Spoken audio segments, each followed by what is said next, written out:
Everyone, this is Crota coming at you, giving you a game between this is going to be, I believe, between 4U and Jupiter. Jupiter will be spawning as the Orc player. Meanwhile, 4U will be spawning as the human player here on Turtle Rock. And this is a best of one match. I'm going to go ahead and turn off Fog of War and let things get underway as we see 4U has spawned as the blue human at what I'll call the 9 o'clock position. Meanwhile, Jupiter has spawned under the name Marcer as the red orc. Orc versus human in this 1v1 matchup. Gonna go ahead and switch things over to Marcer's point of view just so I can keep track of a potential Blade Master as things get underway. Now, it has been quite some time since I've actually cast a human game, so I am looking forward to offering a little bit more insight. Blade Master most likely going to be coming out as Turtle Rock is a map that really favors the Blade Master. The fact that there are a lot of these really relatively easy to take down green creep camps that can drop Slippers of Agility, Gloves of Haste, Claws of Attack +6, those are all very strong items on a Blade Master and scale extremely well for him. We are going to be looking at the Militia, doing a little bit of a Militia clear off to the north here. Peon has quickly scouted out and figured out where his opponent is as the Blade Master now making his rounds. The Blade Master should be heading over here, selling that Scroll of Town Portal, perhaps picking up a Circlet of Nobility, and then maybe even bothering to take down this Ogre Magi. That is a very, very big deal here as the Blade Master, no, just sells the Scroll of Town Portal and opts to not go after anything. All right, instead, going to be going after a Footman, and that is going to be some easy early damage on that Footman there. That Footman taking a fair bit of damage, now trying to run for the hills as the Blade Master decides to back off. Meanwhile, Archmage is now instead pressuring here. So this is a pressuring Archmage. As you can see, a Water Elemental and Militia are now making their raid back over here to this other side of the map. This is going to allow the Archmage to get to a very, very fast level 2, but the Voodoo Lounge is already up. I am sure the Archmage was hoping that that Voodoo Lounge would not be up. He would be able to take it down and get a significant advantage by making sure that that Blade Master cannot heal. You can see that the Blade Master is already low on hit points, down to 98 hit points, but will be able to make it back home to use those healing salves. Coming back around, Water Elemental could be going after these Orc burrows as they're being constructed. No, I'm not exactly sure what he's doing. Now you can see the Blade Master and the Water Elemental are going at it. The Blade Master really has no reason to be in this fight. Maybe, perhaps, the Blade Master will be able to finish off the Water Elemental, and yes, he does. He does get a little bit of extra experience there, but the Archmage now knows that there is a very low hit point Blade Master. With that, he perhaps can go after the Orc burrows. You can see the Archmage doesn't even bother. There he goes, finally disrupting the heal, but now he knows that he has to run a bit more as the Blade Master does have those boots of speed and is now significantly faster than that Archmage. That drop from that Ogre Magi really tipped things as boots are not normally available until this time of day. There you see, getting those boots about 30 seconds early tipped things in favor of the Blade Master as the Archmage took 1 to 2 more hits than he was really supposed to. Healing salve now on that Grunt as he's going to be healing back up. Meanwhile, Archmage heading over to the tavern, maybe picking up that Beastmaster, but he is a little bit too early there as the Archmage is kind of low, and now you see a little bit more damage being dealt. All right, Blade Master in a little bit of trouble. All right, is the Blade Master going to be able to catch up to the Archmage? That is the big question. We may see a wind walk. The Archmage is trying to run for the hills, and the Blade Master does get to level 2. Critical Strike is now on the table, and that is going to be a very, very big deal. All right, Water Elemental has been dropped, and now that Blade Master is going to be backing off as the Beastmaster already coming in. Beastmaster, Blade Master, Archmage, the 3 heroes that we currently see on the board. Another Orc burrow is done though, so the Quill Beast will not be able to focus down and take down one of those targets easily. Blade Master gets Dust of Appearance splashed on him just at the outer edge. As you can see now, the Blade Master trying to go after that Archmage. All right, Blade Master is slightly faster while wind walking, but decides not to go after the target as the wind walk does come to an end. War Mill is now done. We'll see if perhaps we're going to take a look at any demolishers to try and prevent that all-important, or rather that not all-important, all-powerful tower rush that human players generally like to do. Casters should be coming in already. Speed building the dual arcane sanctums. Very, very common. Bestiary now being added in the back here. And this is going to be a lot of pressure. Bestiary taking a fair bit of damage. It looks like it could get canceled. And it looks like it was in fact canceled. Alright, Shadowhunter is now out. There is a quick hex onto the Beastmaster there. The Beastmaster taking a fair bit of damage. Meanwhile, the Shadowhunter now looking to perhaps focus down 1 or 2 units. Alright, it looks as though the Quill Beast will get taken down. Water Elemental looks like it will get taken down as well, as the Blade Master is now looking to chase after the Beastmaster. Not quite enough damage. Needs a wind walk or more to finish it off. And now the Beastmaster is in dangerous, dangerous trouble, as the Beastmaster now down to 44 hit points. Does not wake up the creeps, as a critical strike comes in at just the right opportunity, giving the Blade Master the kill. Alright, Footman not wanting to go blade to blade against the Blade Master, as the Blade Master now healing back up. Shadowhunter still sitting at level 1, wants to get to level 2, and will be able to get almost there by clearing up the Sea Turtle Hatchling creep camp. Meanwhile, Quill Beast placing a little bit of pressure, but not going to be able to do very much, perhaps cancel an Orc Burrow at the most, as the Blade Master now clearing out the Ogre Warrior creep camps in the corners. Now, if the Blade Master can get to level 3 and the Shadowhunter can get to level 2, that would be a huge, huge advantage, as the Beastmaster is just now resurrected.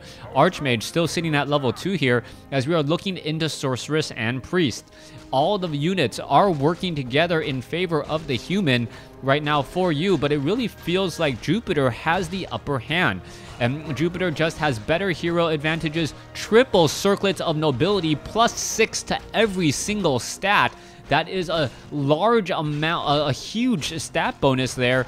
Normally, if you had 3 + 6 items, that's the same as 3 circlets of nobility. The Blade Master has more hit points, deals more damage, and has more mana. That is absolutely scary, as we're looking at the Shadowhunter quickly getting slowed. And as long as that Shadowhunter is up, that should be fine. Speed Scroll now being used, as the Shadowhunter now running to the back. He does have that Speed Scroll, will be able to hide pretty easily, and the Footman accidentally walked in a bit too far. Alright, are we going to perhaps see a couple of Footmen get taken down? Blade Master going after a Sorceress, gets the kill there, and may even take down another Footman. No, not taking down the Footman. The Blade Master absorbing a whole bunch of damage, now wind walking away. No, Dust of Appearance, but not used, as the Shadowhunter now in a little bit of trouble. There's the healing salve there. Blade Master may be coming out, takes down 1 low hit point Footman. Shadowhunter in trouble, down to no, buys a potion of healing just in time, kind of baited the attack there, and now all we see is a scroll of Town Portal, as the Archmage realized that he was way too deep. Beautiful, beautiful play by Jupiter in order to stay alive here, able to take down what he needed to.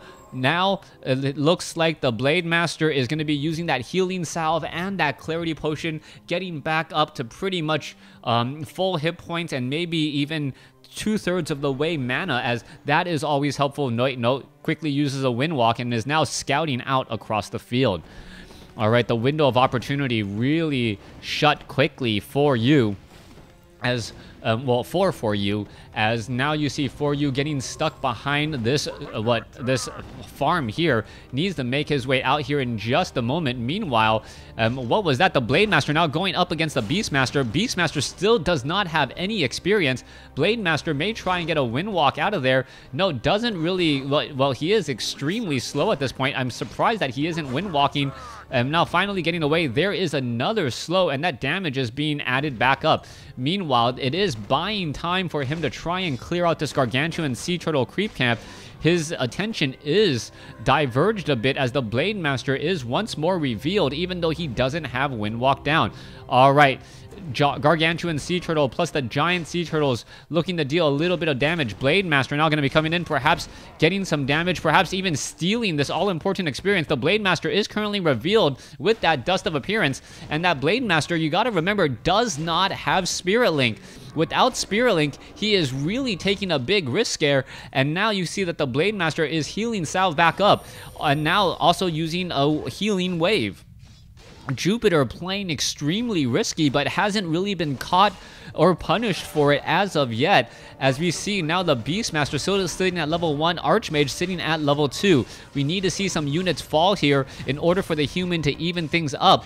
If too many units get ensnared and during this retreat, this is actually going to be extremely bad news for the human, and it looks like a Quill Beast and a Water Elemental. Yes, I know they are just summons, but you cannot be giving more and more experience when you are behind in level.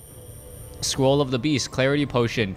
You can see the Blade Master is still wandering around the map here. Shadowhunter could easily get to level 4, also has a Potion of Invulnerability.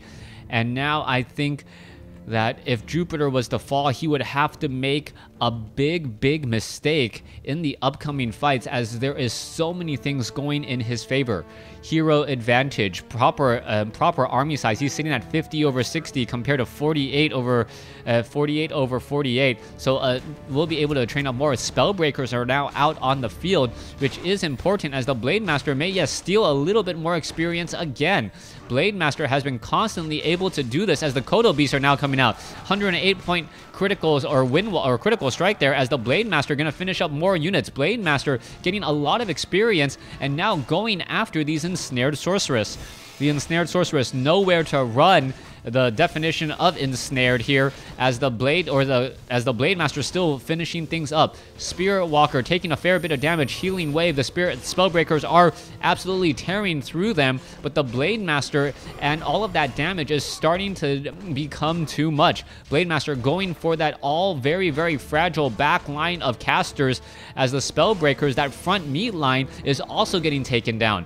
Blade Master down to 400 hit points, but still not in any serious trouble, as the Shadowhunter has been able to constantly heal, and even with a potion of mana has plenty more healing to do.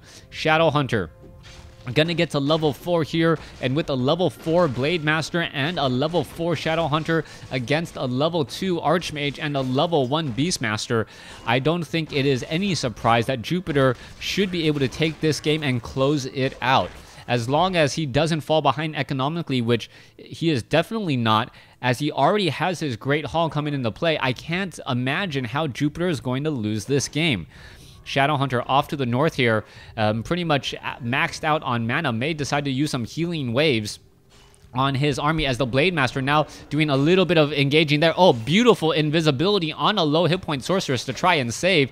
There is the fight now. Another sorceress getting ensnared. There is the counterattack. One sorceress going to get taken down. Quill Beast getting disenchanted there. Spellbreaker now getting taken down. And that is just adding in too much damage. Sorceress gets another slow off on the Blade Master. Blade Master running in slow motion, but not dulling his blade, as that Blade Master still does incredible damage. 168 point critical strike there, as even though the entire Orc army is pretty much slowed right now, he is still in good shape and form, dealing so much damage here. It looks like maybe a grunt or two may end up falling at the very worst. Water Elemental diving straight onto that grunt. A little bit of a shallow victory, as the healing scrolls now finally being used. Blade Master finishing up unit after unit, and I think that is pretty much going to be it. Too many units. There is the game, as Jupiter easily takes this game over for you. Thanks for watching. Thanks for listening. Hope you guys enjoyed this one game match between Jupiter and for you. Jupiter and for you.